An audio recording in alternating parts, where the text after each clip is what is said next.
ব্রাহ্ম ভক্ত শ্রী শ্রী ঠাকুরকে জিজ্ঞাসা করলেন, মহাশয়, অন্য সময় ঈশ্বর চিন্তা করেছে, কিন্তু মৃত্যু সময় করে নাই বলে কি আবার এই সুখ দুঃখময় সংসারে আসতে হবে? কেন, আগে তো ঈশ্বর চিন্তা করেছিল। শ্রী শ্রী ঠাকুর উত্তরে বললেন, জীব ঈশ্বর চিন্তা করে, কিন্তু ঈশ্বরে বিশ্বাস নাই, আবার ভুলে যায়, সংসারে আসক্ত হয়।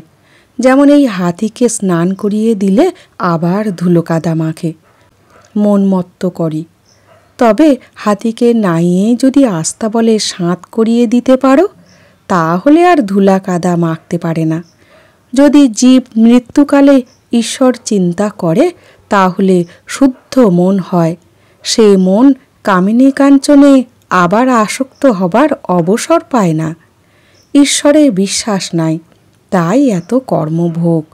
লোকে বলে যে গঙ্গা স্নানের সময় তোমার পাপগুলো তোমায় ছেড়ে গঙ্গার তীরের গাছের উপর বসে থাকে।